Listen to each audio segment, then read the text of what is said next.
I think humans have this innate desire to explore. I believe it came from when we were evolving and we had to find new lands. Here on Earth, these days, we've sort of been everywhere. But that's not true, certainly with Trojan asteroids. The Lucy mission is a mission of exploration, first and foremost, and we're exploring Trojan asteroids. These are asteroids that have never been visited by a spacecraft before. What we're exploring is the edge of human knowledge. It's exciting to work on Lucy and know that this mission is looking for the origins of the planets in our solar system.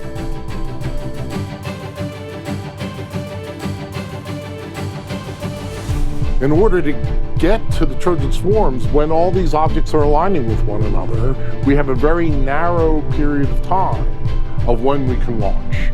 We have a 21-day launch window. It's just after hurricane season down in Florida.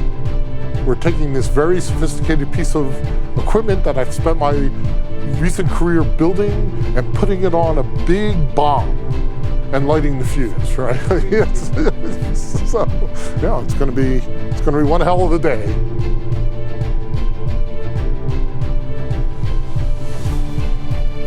Not only do we have to execute the asteroid encounters perfectly, but we have to launch on time.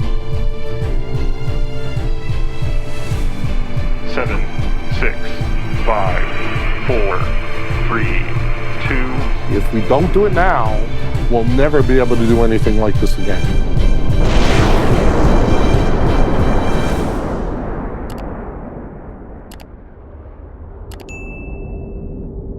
To really understand how important the Trojan asteroids are to unveil this mystery about the dawn of our planetary system, it would be better to know how everything started. We are going to time travel back 4.5 billion years, when the sun was just formed. At that moment, there was a primordial disk of gas and dust around the sun, the primordial nebula. So we start off with things like pieces of grain of sand, or really dust particles, and they come together and stick because of electrostatic forces. When you get bigger, let's say something a mile across, if you put two things together, they'll stick and hold because of gravity. But it's the intermediate sizes about the size of my fist, where that process doesn't work. Electrostatic forces are too weak to hold them together, and gravity is too weak to hold them together. We now think that the solar nebula, the gas, is actually what solves the problem. That the interaction between something the size of my fist or about the size of my head, right, with the gas leads these things to accumulate slowly over time. These boulders became bigger and bigger and bigger until they formed most of the planets. Up to this moment, in the process of formation of the solar system, there is mostly a consensus in the scientific community. However, from this moment on, there are different theories that try to explain the evolution of our planetary system. One of those theories is the Nice model, the one that Hal is co-author of. With the purpose of deeply exploring these Trojans, Kathy and Hal proposed the Lucy mission to NASA.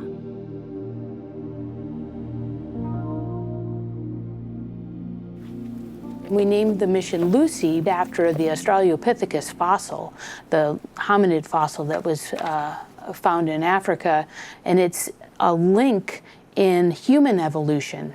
And we named the mission Lucy because the Lucy mission is going to help us understand the evolution of our solar system. The Lucy mission is a mission of exploration, first and foremost, and we're exploring Trojan asteroids. These are asteroids that have never been visited by a spacecraft before. And these Trojan asteroids share an orbit with Jupiter, so they move in conjunction with Jupiter in orbit around the sun. And they became trapped there a long time ago, early in solar system formation, and we want to understand what these Trojan asteroids look like, what their composition is, and to learn about where they formed and their evolution. But what makes these Trojan asteroids really unique is that they are located in a very mysterious area of the solar system, the so-called Lagrange points, L4 and L5 of Jupiter, two extremely remote regions very far away from Earth. If you have a gravitational system like, let's say, the Sun and Jupiter, where you have the Sun here and Jupiter here, there are places within that system where the gravitational attraction of both Jupiter and the Sun sort of balance out. So you have places where if you put something it can stay for a long period of time.